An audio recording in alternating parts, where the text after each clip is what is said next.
Hello friend, welcome to my channel Avika Shukla. I hope आप सभी अच्छे होंगे। आपको मेरे चैनल पे डीएलएड फर्स्ट सेमेस्टर की सभी क्लासेस मिलेंगी, जिसमें मैम आपके द्वारा सारा सिलेबस डिस्कस करती हैं। तो आप लोगों को वीडियो अगर अच्छी लगे तो सब्सक्राइब करना, कमेंट करना, लाइक करना मत भूलें। तो आज मैं डीएलएड फर्स्ट सेमेस्टर के मैथ फोर्थ पेपर मैथ के वीडियो क्लासेस है। तो चलिए देखते हैं मैम के द्वारा क्या सिलेबस डिस्कस किया जाएगा।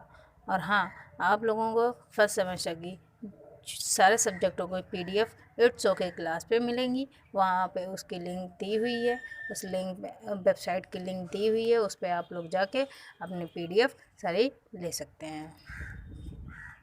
इस वीडियो में मैम के द्वारा सारे सब्जेक्टों में मैम के द्वारा सारा सिलेबस डिस्कस किया जाता है, और आप लोग ये वीडियो आप लोग देखें और सारा सिलेबस डिस्कस करें। और जो आपको अगर वीडियो अच्छी लगे तो लाइक करें, सब्सक्राइब करें, कमेंट करें। थैंक यू, धन्यवाद। चलिए तो आइए समझते हैं आज की वीडियो, देखते हैं। पार्ट है। कौन सा पार्ट है? सेकंड पार्ट है। कल आज हम उन फॉर्मूलों को कैसे यूज करना है वो हम लोग आज की क्लास में जो है वो आपके देखेंगे। एक साइकिल 1800 रुपए में बेचने पर क्या करना है? एक साइकिल जो है वो आपने 1800 रुपए में बेची। अच्छा, बेचना क्या होता है? बेचना मैंने आपको बताया, जिस भी प्राइस में आप बेचते हो उसे क्या कहते हैं? उसे विक्रय मूल्य कहते हैं। क्या कहते हैं? विक्रय मूल्य आपके कहते हैं। रुपए आपका विक्रय मूल्य है। और हानि क्या है? हानि 10% आपकी हुई है। लेकिन हम सबसे पहले मानेंगे कि मानक क्रय मूल्य कितना है। हमें पहले क्रय मूल्य मानना है, क्योंकि हमें निकालना भी क्रय मूल्य है। तो मानक क्रय मूल्य आपका कितना हो जाएगा? मानक क्रय मूल्य जो है वो हमने 100 रुपए मान लिया। क्या मान लिया? 100 रुपए मान लिया। आप बताओ, ये जो क्रय मूल्य हमने जो खरीदी थी 100 रुपए में खरीदी थी, उसमें 10% की हानि हो गई। क्या हो गई? 10% की हानि हो गई। तो कितना रुपए बचा? 90 रुपए नहीं बचेगा? 90 रुपए बचेगा ना। 100 रुपए की आपने वस्तु खरीदी थी, 10 रुपए की हानि हो गई, कितना बचा? 90 रुपए। ये क्या है? जो 90 रुपए बचा ये क्या करती है? आपने 90 रुपए में बेच दिया। क्या कर दिया? बेच दिया। कोई भी सामान था आपने 100 रुपए में खरीदा था, और क्या है, और आपने 10 रुपए की हानि के साथ, 10 रुपए नुकसान के साथ उसे बेच दिया। कितने में? 90 रुपए में बेच दिया। कितने रुपए में बेचा? 90 रुपए में बेचा। ओके, तो क्या है? 90 विक्रय मूल्य है, तो क्रय मूल्य कितना है आपके? 100 है।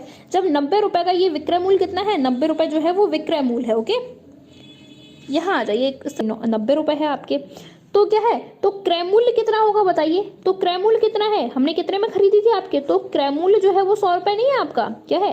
क्रय मूल्य 100 रुपए नहीं है आपके। 100 रुपए में खरीदा था ना, तभी तो हमने 90 रुपए में इसको बेचा। तो क्रय मूल्य क्या है? क्रय मूल्य हमारा जो है वो कितना है? वो आप लोगों का कितना हो जाएगा? वो आपका 100 रुपए हो जाएगा। ओके, कितना हो जाएगा? 100 रुपए जो है वो आपका हो जाएगा। आगे बात करते हैं इसकी। कितना समझ में आ गया? अब मुझे बताओ, आपकी 90 एक साइकिल 1800 रुपए में बेची थी। हमने कितने में बेची थी? 1800 रुपए में बेची थी। कितने सौ रुपए में? 1800 रुपए में। तो हम क्या करेंगे? 1800 रुपए क्या है? 1800 विक्रय मूल्य। आपके 90 विक्रय मूल्य था। 1800 विक्रय मूल्य अगर हमारी कोई वस्तु का है तो क्रय मूल्य कितना होगा? क्या है? विक्रय मूल्य है, तो क्रय मूल्य बताइए क्या हो जाएगा? तो क्रय मूल्य बताइए क्या होगा? तो अगर आपसे कहा गया कि आपके 1800 रुपये कोई वस्तु है, उसका विक्रय मूल्य आपको 1800 रुपये है और क्रय मूल्य निकालना है, तो हम क्या करेंगे? 100 आपकी ये दिया गया था। ओके, 100 दिया गया था। 90 विक्रय मूल्य था, बटे 90 हो गया। और कितना है? अब कितना का? अब आपका 1800 रुपये विक्रय मूल्य हो गया। कितना हो गया? 1800 रुपये जो है विक्रय मूल्य हो गया। कर दीजिए, क्या कर दीजिए? इसको काट दीजिए फटाफट से। क्या है? काट दीजिए। आपके जीरो से क्या है? जीरो से आपके जीरो कट जाएगा। 9 क्या है? 9 दूनी आपके 18 होता है। क्या है? 18। ये 20 रुपए हो गए आपके। इस 20 का क्या करती है? इस 20 का 100 में गुणा कर दिए, 2000 आ जाएगा आपका आंसर। कितना आ जाएगा? 2000 आपका आंसर जो है वो आ जाएगा। समझ आया या नहीं आया? आप करने पे क्या है? 4 आता है। समझ रहे हो ना? क्यों करना है? क्योंकि स्टेप मार्किंग आपकी होती है। क्या होती है? स्टेप मार्किंग आपकी होती है। चलिए आगे बात करते हैं आंसर। तो एक आपका क्या है? एक आप लोगों का फॉर्मूला है। इस फॉर्मूले को और लिख लीजिए। ये फॉर्मूला क्या है? ये फॉर्मूला है आप लोगों का, साधारण ब्याज बराबर जो है वो होता है मूलधन गुणा दर गुणा समय बटे 100 होता है। इस आप फॉर्मूले को कर लीजिए, क्योंकि 2018 से यहाँ एक क्वेश्चन आपसे पूछा गया था। तो साधारण ब्याज बराबर क्या होता है? मूलधन गुणा दर गुणा समय और बटे 100 जो है वो आपका होता है। आइए क्वेश्चन करते हैं हम लोग इसी फॉर्मूले से। क्या है? इसी फॉर्मूले से क्वेश्चन जो है वो आप ये करते हैं। धन जो है वो आपका 500 रुपए है। कितने वर्ष के लिए? आपके 3 वर्ष के लिए। समय क्या है? समय जो है वो 3 वर्ष है।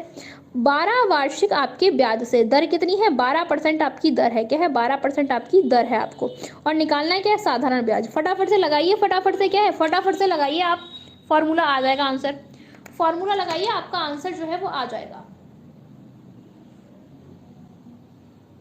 का 3 वर्ष का 12% वार्षिक ब्याज की दर से साधारण ब्याज ज्ञात करना है। क्या करना है, साधारण ब्याज जो है वो आपको ज्ञात करना। फॉर्मूला में लगा दीजिए, कुछ नहीं करना। साधारण ब्याज बराबर क्या होता है, फॉर्मूला लगाइए यहाँ पे फटाफट से।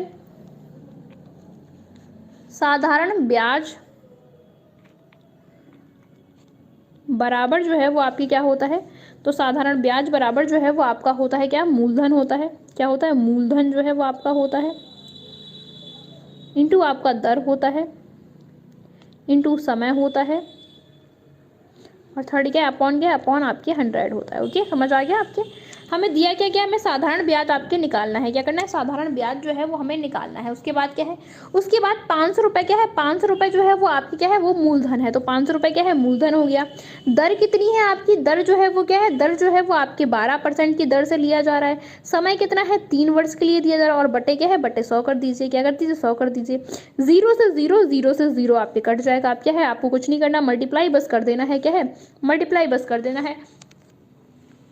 तो क्या हो जाएगा, 5 तिया 15 हो जाएगा, और 15 का 12 में कर दिया, 12 पंचे क्या है 60 का आपके क्या है 12 पंचे जो है वो 60 हो जाएगा, और 60 का आपके 3 में कर दोगे तो कितना हो जाएगा, 36 18 हो जाएगा। तो 180 जो है वो क्या है, वो आपके सिंपल इंटरेस्ट या साधारण ब्याज हमारा आंसर आ गया। कितना आंसर आ गया, 180 जो है वो हमारा साधारण ब्याज या फिर क्या है सिंपल इंटरेस्ट जो है वो आपका आ गया। समझ आ गया आपको, साधारण ब्याज कितना आया आपका 180 जो है वो हमारा आंसर आ गया। सबको क्वेश्चन समझ में आया, चलिए आगे बढ़े हम लोग। चलिए ओके ओके। एग्जाम एक परीक्षा में 75% बच्चे जो हैं वो उत्तीर्ण हुए हैं, पास हुए हैं, उत्तीर्ण मतलब पास हुए हैं। यदि परीक्षा में 1500 बच्चे बैठे हैं, कितने बच्चे, 1500 बच्चे बैठे हैं, तो कुल कितने बच्चे अनुत्तीर्ण हुए, बताइए फटाफट से। इस क्वेश्चन को करिए और फटाफट से आंसर दीजिए। एक परीक्षा में 75% बच्चे जो हैं वो उत्तीर्ण हुए हैं, मतलब पास हुए हैं। यदि परीक्षा में 1500 बच्चे हैं तो कुल कितने बच्चे अनुत्तीर्ण आपके हुए हैं।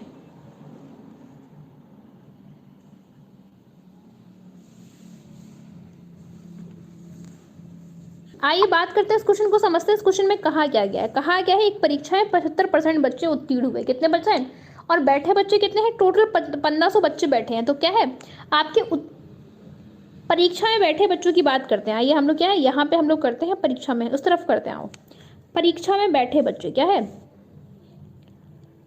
परीक्षा में बैठे बच्चे इसको थोड़ा इग्नोर कर, बैठे 1500 बच्चे आपके बैठे हैं। क्या है 1500 बच्चे जो हैं वो आपके पेपर में बैठे हैं, और उत्तीर्ण कितने हुए हैं, उत्तीर्ण मतलब है 75% बच्चे उत्तीर्ण हुए हैं, उत्तीर्ण मतलब पास हुए हैं। ओके, क्या हुए, उत्तीर्ण बच्चे क्या है, उत्तीर्ण बच्चे कितने हैं आपके, केवल कितने हैं, केवल 75% है। कितने परसेंट है, 75% आपके बच्चे हैं आपके। ओके, तो हम बात करते हैं कुल उत्तीर्ण बच्चों की, किसकी बात करते हैं, कुल आपके उत्तीर्ण बच्चों की बात करते हैं। कुल कितने आपके बच्चे जो हैं वो उत्तीर्ण आपके हुए हैं। ओके, कुल उत्तीर्ण बच्चे, कुल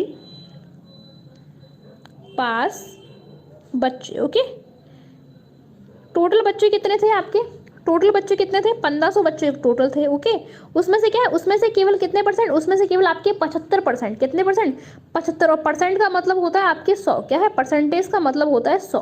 याद रखना एक चीज़ यहाँ समझ लो आगे, जब भी आपके परसेंटेज दिया रहता है तो हमने आपको पढ़ाया था क्या, 1/, क्या है 1/, आपके 100 होता है। क्या होता है, 1/100 होता है। आपसे बोला गया 75%, क्या है 75% आपसे बोला गया, क्या हो जाएगा 75/100 हो जाएगा। क्या हो जाएगा, 75/100 जो है वो आपका हो जाएगा। तो बस यही हो गया, 1500 गुणा 75/100 हो गया। क्या हो गया, हमने यहाँ आपके 0 से 0 काट दिया। क्या कर दिया, 0 से 0 जो है वो काट दिया।